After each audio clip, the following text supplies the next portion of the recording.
Good morning, class. Today I will read the short story The Sniper line by line and explain the meaning, and let us discuss the story taking into consideration the plot of this short story.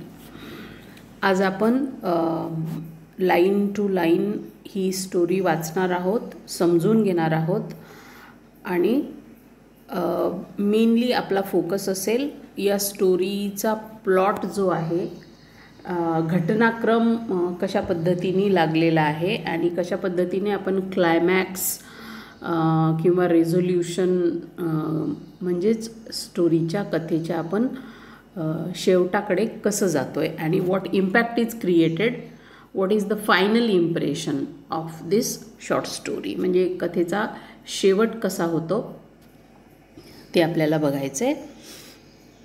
I read the first paragraph. The long June twilight, संधिप्रकाश twilight, faded into night. Faded, fade म्हणजे अदृश्य होत जाणे हळूहळू. So it is the long June twilight. June महिन्याची लांबलचक काय आहे, संध्याकाळ आहे. And it turns into night. संध्याकाळचा जो संधिप्रकाश आहे twilight, it changes into night. तो रात्रीमध्ये चेंज होतो, म्हणजे काय होते, रात्र होते. So in this very first line of the story, the author tells us about the time which is also a part of the setting. कथेचं जे setting आहे त्याचाच एक भाग, कथा कुठल्या वेळेत घडते, कुठल्या ऋतूत घडते हे सुद्धा आहे. तर जून महिन्यातली एक संध्याकाळ आहे.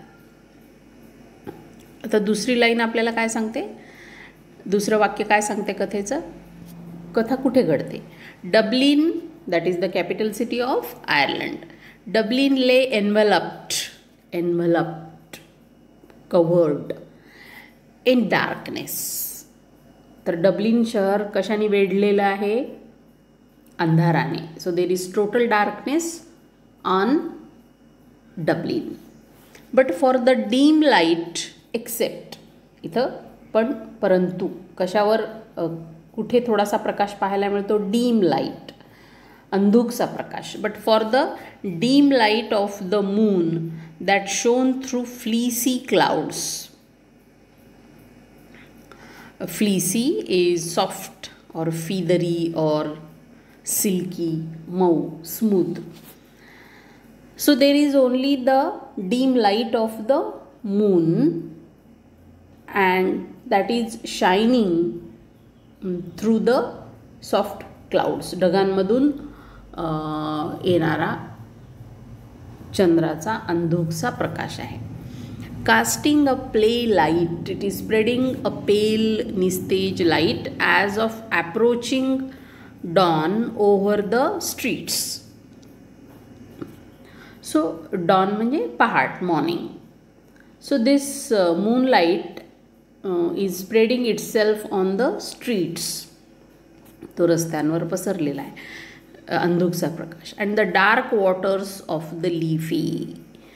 तर डब्लिनच्या नंतर इथे उल्लेख कशाचा झाला, अजून एका स्थळाचा झाला, जिओग्राफिकल लोकेशनचा. That is the Liffey that runs in the city Dublin. Runs in the centre of the city Dublin. Liffey ही नदी आहे. So the moonlight is spreading over the streets as well as on the dark waters of the river Liffey. चंद्राचा प्रकाश रस्त्यांवर पसरलेला आहे, तसंच तो नदीच्या पाण्यावर पण पसरलेला आहे. Around the beleaguered Four Courts. Beleaguered म्हणजे वेढा घालण्यात आलेली, besieged, surrounded, okay, or in a difficult situation. So there is the mention of the third place here now. And what is that? That is the building of the four courts.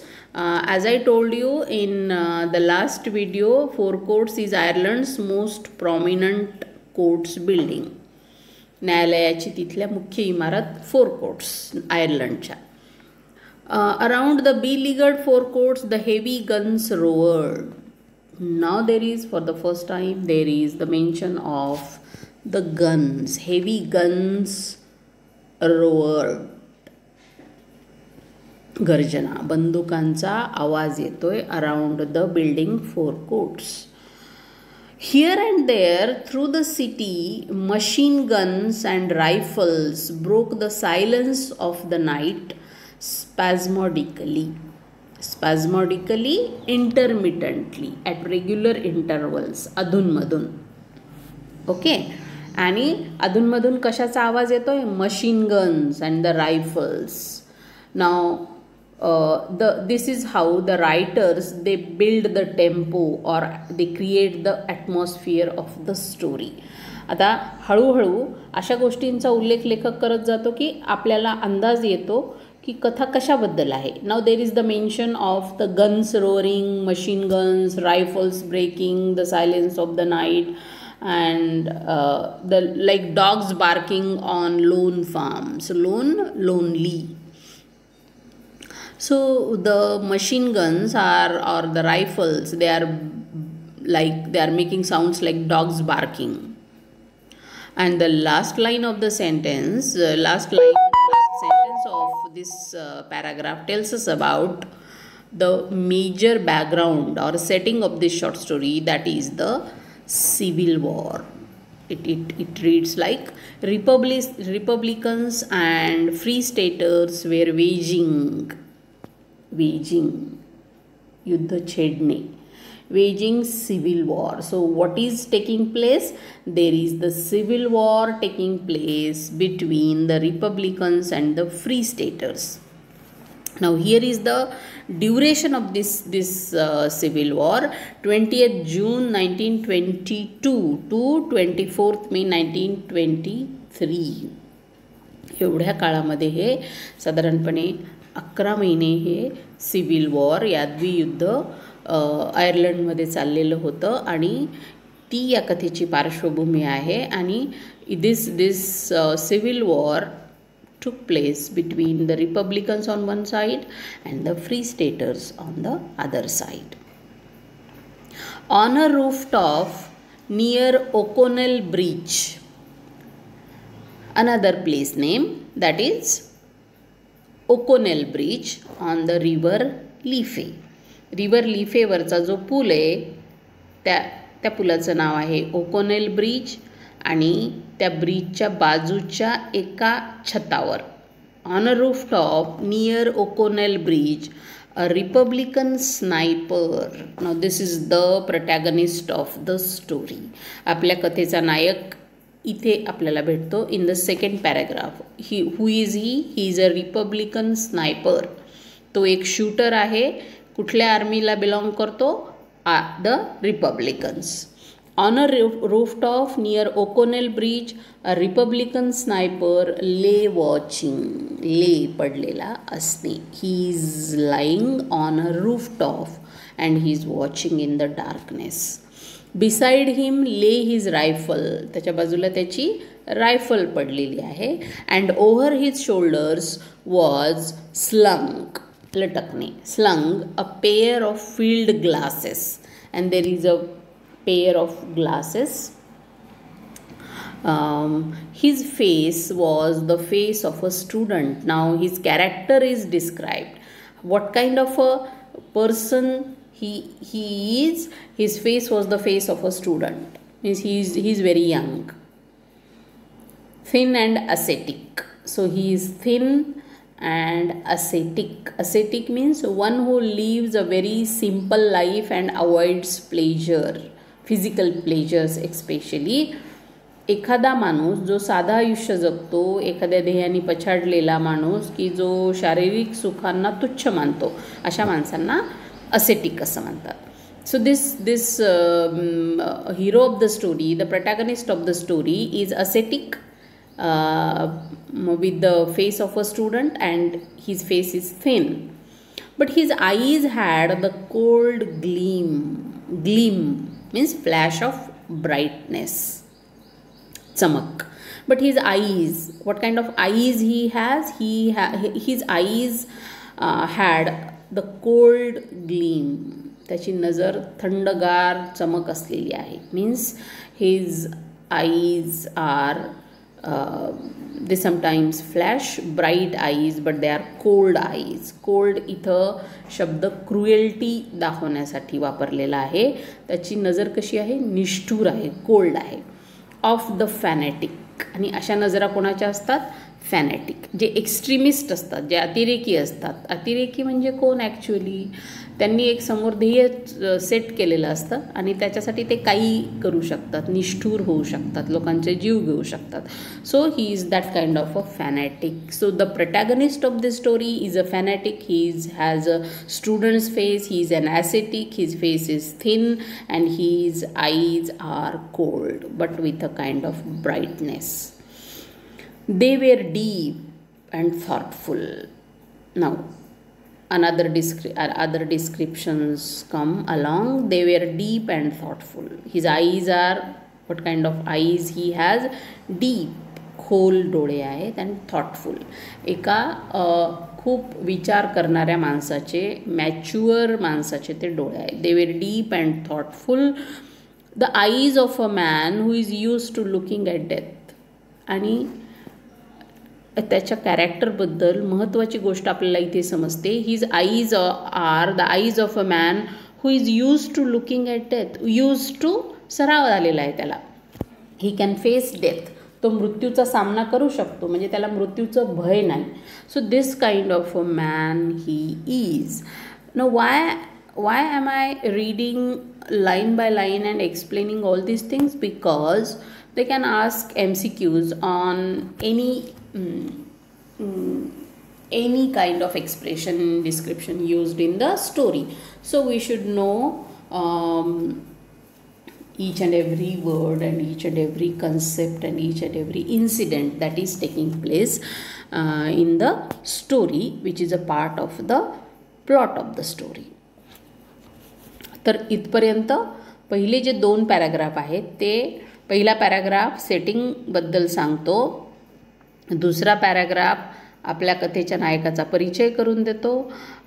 So this is non as the exposition of the story.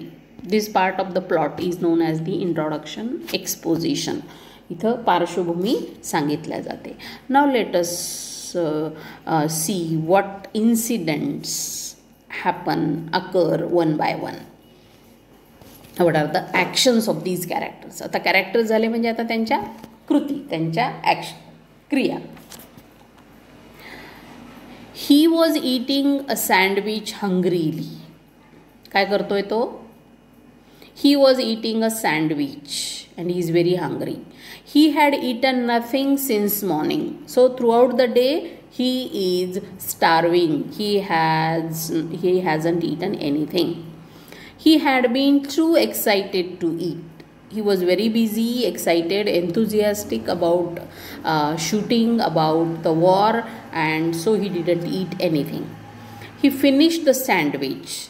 Then he finishes eating the sandwich and taking a flask of whiskey from his pocket. मग तो एक विस्कीची bottle काढतो त्याच्या खिशातून.